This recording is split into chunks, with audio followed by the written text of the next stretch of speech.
দতমাত বৃদ্ধি পাইছে গৰু চোৰৰ সন্ত্ৰাস। 2 মাহত একেখন গাঁৱৰে 9টাকৈ গৰু চুৰি। দতমাৰ থুৰিবাৰীৰ হানিফালিৰ গোহালিৰ পৰা চোৰে লৈ যায় 2টাকৈ গৰু। চোৰৰ সন্ত্ৰাস অকল থুৰিবাৰীয়ে নহয়, কেইবাখনো গাঁৱত ইতিমধ্যে সংঘটিত হৈছে কেইবাটাও চুৰিকাণ্ড। কেইদিনমান পূৰ্বে দতমা আৰক্ষীয়ে চিকাৰ গাঁৱত 3টাকৈ গৰু চুৰিৰ লগত জড়িত বুলি 3জন ব্যক্তিক আটক কৰি অকল 2জনক আদালতলৈ প্ৰেৰণ কৰি এজনক থানাৰ পৰা ঘৰলৈ যাব দিয়া ঘটনাটো ৰহস্যৰ আৱৰ্তত। আচলতে গৰুটো লুকাই ৰখা বস্তু নহয়, চোৰ বুলি আটক কৰাৰ পিছতো এই চুৰিকাণ্ডৰ লগত এটা বৃহৎ চক্ৰ জড়িত থকা বুলি তদন্ত হোৱা নাই, তদন্ত কৰিও সফলতা অৰ্জন কৰিব পৰা নাই। এয়া দতমা আৰক্ষীৰ সফলতা নে বিফলতা? গৰু চোৰৰ সন্ত্ৰাসৰ পৰা কেতিয়া পৰিত্ৰাণ পাব দতমাবাসী ৰাইজে? এইবাৰো আটক হ'ব নেকি থুৰিবাৰীৰ চুৰিকাণ্ডটোৰ লগত জড়িত ব্যক্তি? যদি আটক হয়, তদন্তত চক্ৰটো উৎখাত হ'বনে? আটক কৰিলেও থানাৰ পৰাই ওলাই যাব নেকি চোৰ? দতমাবাসীৰ ৰাইজক চোৰৰ সন্ত্ৰাসৰ পৰা মুক্ত কৰিব পাৰিবনে প্ৰশাসন ব্যৱস্থাই? কোকৰাঝাৰৰ পৰা ধনঞ্জয় বৰ্মনৰ ৰিপৰ্ট, অসম ক্ৰান্তি নিউজ। আজি চাওক, আজি প্ৰায় 2 মাহ ধৰি এই যিটো থুৰিবাৰী 2 নং থুৰিবাৰী যিটো গাঁও আছে, এইখন গাঁৱত 2 মাহৰ ভিতৰত 4জনৰ গৰু হেৰালে। কেইদিনমান আগতে আলিমৰ হেৰুৱালে 4টা, বাবলুৰ হেৰুৱালে 2টা, আৰু আজি মফিজুলৰ হেৰুৱালে 2টা। কাৰণ চাওক, আজি এই গাঁওখনক এক দুষ্ট চক্ৰ, এক গৰু মাফিয়াই এনেকুৱা ধৰণে টাৰ্গেট কৰি লৈছে। অকল গাঁওখনৰ খাটি খোৱা কৃষকসকলৰ অৱস্থা বেয়া কৰি আছে। আজি চাওক, সাধাৰণ ৰাইজে গৰু পোহপালন কৰি খেতি বাতি কৰি জীৱন নিৰ্বাহ কৰে। আজি যিটো অৱস্থা, মানুহৰ 2টা গৰু ডাঙৰ হলে এই গৰু 2টাক লৈ চিন্তান্বিত পৰিৱেশ এটা সৃষ্টি হয়। আজি এইটোৱে নহয়, কেইদিনমান আগত চিকাৰ গাঁৱতো 3টা গৰু হেৰুৱালে।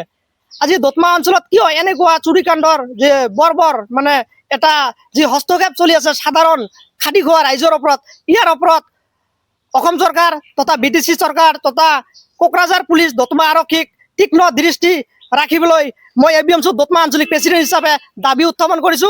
আৰু ইয়াৰ উচিত তদন্ত কৰি কোনে চুৰি কৰি আছে, চুৰিৰ মাষ্টাৰ মাইণ্ড কোন, আৰু চুৰিৰ কাণ্ডৰ লগত কোন জড়িত হৈ আছে, সিহঁতক কম সময়ৰ ভিতৰত যাতে তদন্ত কৰি আৰক্ষীয়ে সিহঁতক উচিত তদন্ত কৰি উচিত বিচাৰ প্ৰদান কৰে, ইয়াই মোৰ ABMC হিচাপে দাবী উত্থাপন কৰিলো।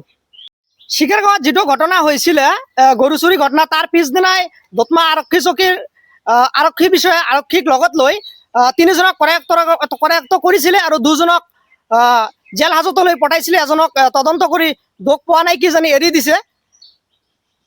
আৰু আজি সিহঁতে চুৰি কৰিছে নে নাই আমি আৰক্ষীৰ পৰা এতিয়াও স্পষ্টীকৰণ নাপালো।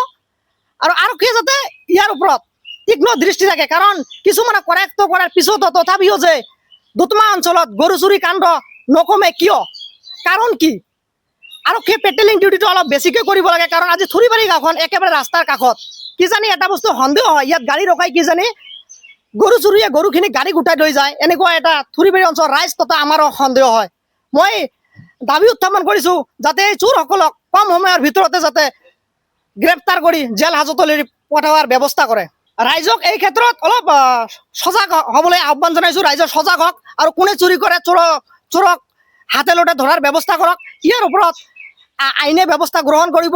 আমি ৰাইজেও ইয়াৰ ওপৰত হাতে লতে ব্যৱস্থা গ্ৰহণ কৰিম, কাৰণ আমিতো এনে হাত সাৱটি বহি থাকিব নোৱাৰো। কাৰণ সাধাৰণ খাটি খোৱা ৰাইজে কি কৰি খায়? কৃষি কৰি খায়। আজি শালি খেতি আহিছে, এই গৰু দি হাল বোৱাই খেতি পথাৰত খেতি ৰুৱে, ধান ৰুৱে, কিন্তু আজি কি অৱস্থা হ'ব? আজি 2টাকৈ গৰুৰ দাম কিমান বজাৰত? 1 লাখৰো অধিক। আজি এই যিটো থুৰিবাৰী গাঁৱত 9টাকৈ গৰু হাৰালে, 9টা গৰুৰ মিনিমামটো 5 লাখ 6 লাখ টকা হ'ব। আজি সাধাৰণ ৰাইজে কেনেকৈ খেতি বাতি কৰিব, কেনেকৈ গৰু পোহপালন দিব? আজি অসমৰ মুখ্যমন্ত্ৰী ডক্টৰ হিমন্ত বিশ্ব শৰ্মা গৰুক যিটো সুৰক্ষাৰ যিটো আইন দিছে, গৰু হত্যা বন্ধ, গৰু ব্যৱসায় বন্ধ, কিন্তু বন্ধ কৰাৰ ক্ষেত্ৰতো আজিলৈকে চুৰি কাণ্ড তথা এইবোৰ কিয় বন্ধ নহয়? গৰুবিলাক ক'ত যায়? যদি গৰুবিলাকক হত্যা কৰা বন্ধ কৰা হৈছে, কিন্তু গৰুবিলাক ক'ত যায়? চুৰি কৰি ক'ত প্ৰেৰণ কৰি আছে? ইয়াত কোন জড়িত হৈ আছে, কোন মাষ্টাৰ মাইণ্ড আছে? ইয়াৰ উচিত তদন্ত কৰিবলৈ বৰ্তমানৰ BJP চৰকাৰ তথা BTCৰ BPF চৰকাৰৰ মুৰব্বী হাগ্ৰামা মহিলাৰীক মই দাবী উত্থাপন কৰিছো। আৰু ইয়াৰ ক্ষেত্ৰত DGP মহোদয়ক মই অনুৰোধ জনাইছো যাতে ইয়াৰ উচিত তদন্ত কৰে। হয়, মই এই ঘৰৰ ল'ৰা হয়, ডাঙৰ ল'ৰা। যোৱা কালি ৰাতি 12টাৰ পিছত 2টা গৰু আমালোকৰ নাই, চুৰি হ'ল।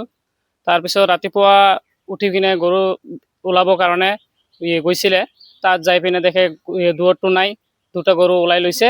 তাৰপিছত মই গৈছিলোঁ, তদন্ত কৰিলোঁ, ইফালে ইফালে চালোঁ, নাই। তাৰপিছত মই থানাত কল কৰিছিলোঁ অচি ছাৰক, অচি ছাৰ কলটো ধৰা নাই। তাৰপিছত মই থানাত গৈছিলোঁ, যাই কিনে এটা কমপ্লেইন কৰি আহিলোঁ। সিহঁতে ছাৰৰ লগ আহিলে, আহি পিনে চালে, তদন্ত কৰিলে। এতিয়া মই এইটোৱে চাওঁ যে আমাৰ দতমা আৰক্ষী এইটো তদন্ত কৰক আৰু উচিত চোৰক শাস্তি দিয়ক। এছপি মহোদয়ক কি আহ্বান জনাব? এছপি ছাৰক মই এইটোৱে আহ্বান কৰোঁ, এই চোৰ আমাৰ থুৰিবাৰীত আজি চাৰিজনৰ গৰু হাৰালে, 10টামান গৰু গৈছে। এই চোৰ উচিত সাক্ষী পাব লাগে, এইটোৱে আমি চাওঁ।